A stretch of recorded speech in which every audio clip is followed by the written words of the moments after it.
अमरकंटक के पास से, डिंडोरी से आई हूँ। अमरकंटक के पास डिंडोरी, हाँ, डिस्ट्रिक्ट डिडोरी वो तो है ही बगल में। हाँ जी, उधर से नर्मदा जी वहाँ पे होके बहती हैं। हम लेकिन लोग, वो बॉर्डर है वो तो, हाँ जी, जबलपुर के लिए हाँ जबलपुर वही से हम रास्ते अगर पे अमरकंटक जाएंगे तो रास्ते में डिंडोरी पड़ता है। पहाड़ है पूरे। हाँ जी। और मैं, नर्मदा जी का पानी बरसात के कारण बहुत संदला हो गया था, तो एक ड्राइवर जान पहचान वाले थे जो अमरकंटक जाते हैं, तो मैंने वहाँ का कुंड का जल मंगवाया है और गुलकावली। गुलबकावली। हाँ जी। अरे वाह, तो गुलबकावली लाए हैं आप? हाँ जी, 2। गुलबकावली अर्क लाए हैं हाँ, आप? आप जब भी और भी चाहिए तो मेरा फ़ोन नंबर नोट कर लें, मैं कोरियर करवा दिया करूँगी। अरे बाप रे। और गुरुजी ये कतर में रहता है, मेरा बेटा छोटा है। गुलबकावली का अर्क आप लाए हैं? हाँ जी, गुलबकावली, हाँ जी, उसका अर्क, हाँ जी, फूल का? हाँ जी। और मेरे बेटा, बहू और वो वो तो नाती और ये बैठे हुए हैं। ये आंखों में डालने पर ये हाँ वहाँ का जी, अद्भुत है। आपने 1-2 बार जिक्र किया था लाइव में, तो इसलिए। ये जो है ना, और जितनी भी चाहिए हो आप जब भी फ़ोन मेरा नंबर नोट कर लेंगे, जब भी चाहिए होंगी तो मैं भिजवा दिया करूँगी। नहीं नहीं, बिल्कुल बिल्कुल, इसको रखो संभाल के। ये बहुत अद्भुत है, वहाँ का एक पुष्प है जो लुप्त हो गया था। एक बार नागराज जी जो थे, हाँ जी, जो हमारे आध्यात्मिक गुरु थे, हाँ जी, श्री ए नागराज, तो जब वो तप करने गए अमरकंटक में, हाँ जी, तो शुरुआती दौर में वो नर्मदा जी मंदिर के पुजारी भी रहे कुछ दिन। तो उसी दौरान कुछ लोगों ने उनसे कहा कि अगर आप सूरज को नित्य प्रति देखें खुली आंखों से, तो आपको जो है बुद्धत्व प्राप्त हो सकता है। जवानी के उस आलम में 28-30 वर्ष की उम्र में, 30-32 साल की उम्र में उन्होंने सूरज को नंगी आंखों से देखना शुरू किया। और देखते देखते देखते देखते धीरे धीरे उनकी आंखें चली गईं। अच्छा, जिद्दी थे वो, थोड़ा जिद्दी थे बुद्ध की तरह। हर विधि उनको अप्लाई करनी, जो कोई जो बता देता तो वही करते थे। उन्हें सत्य की खोज थी। इतना देखा सूरज को कि आंखें चली गई, ऐसे फूल गए, ऐसे फूल गई, अब दिखाई देना बंद हो गया, रोशनी चली गया।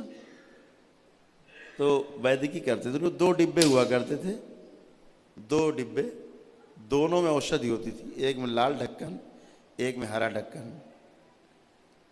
कोई भी इलाज के लिए कुछ किसी के लिए भी आता था, हरे वाले डिब्बे से 2 पुड़िया और 1 पुड़िया इससे लाल वाले से दे दो, इसको लाल ढक्कन दे दो, लाल वाले ढक्कन के डिब्बे से दे दो, उसको हरे वाले से दे दो, यही चल। तो आँख बंद, लेकिन एक महिला आई, अपने पति को चारपाई पे, 4 आदमी लेके चारपाई पे डाल के, असाध्य रोगी था कुछ, जी, बाबा ने उससे बोली कि हमारे ऐसे ऐसे बात है तो चिकित्सा कर दो। तो बड़ा उनकी ख्याति थी, वैदिकी में भी ख्याति थी, क्योंकि श्री नागराज जी की जो माँ थी वो वैद्य भी थी और ज्योतिषाचार्य भी थी उनकी माँ। क्योंकि ये तो उस परिवार से थे जहाँ पे वेद को भगवान की तरह माना जाता है, ऐसे इनको भगवान की तरह पूजा जाता था इनके परिवार को। शंकराचार्य लोग इनके घर में ट्रेनिंग पाते थे मैसूर में, तो वहाँ से आए थे। तो उन्होंने कहा कि हमको तो दिख ही नहीं रहा है ना, अब तो अब जो है ये चिकित्सा, ये दवा ले जाओ। अब आँख होती तो मैं औषधियाँ ला के इनको लेपन लेपन कराता।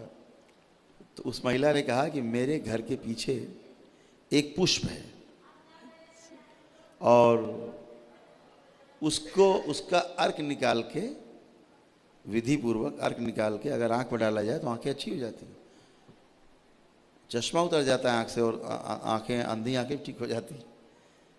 तो उन्होंने कहा कि अच्छा ले आओ। तो वो अर्क बना के महिला वो ले आई और उन्होंने उसको अपनी आंखों में डाला। तो 1 हफ्ते 10 दिन में नागराज जी की आंखें अच्छी हो गई, पूर्वत हो गई। तो उन्होंने उनके पति को भी अच्छा किया और फिर बोले मुझे पुष्प दिखाओ, कौन सा पुष्प है। तो महिला पुष्प का नाम नहीं जानती थी। ये जो पुष्प था लुप्त हो चुका था, गुलबकावली।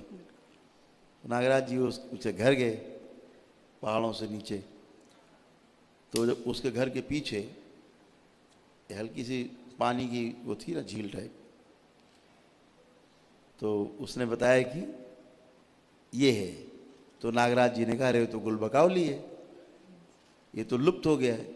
फिर उस पुष्प को नागराज जी अमरकंटक लाए बीजों को, और उन्होंने उसको खेत में किया और बढ़ाया, फिर और बढ़ाया, उससे औषधियाँ बनाई, और उस पुष्प को उन्होंने पूरे अमरकंटक में सभी आश्रमों में बांटा जी कि इस पुष्प को सब लोग बढ़ाओ, जी ये आंखों के लिए वरदान है, इसमें हाँ, औषधि वहाँ है। पूरे उसमें है, वहाँ पे है ना? बताते हैं। अब वो ये गुलबकावली हर आश्रम में आपको पूरे अमरकंटक में गली गली हाँ, मिलेगा, मिलती है, वहाँ है पे ना? मिलती है, हाँ तो जी। ये इस तरह से दोबारा से पुनर्जीवित हुआ गुलबकावली।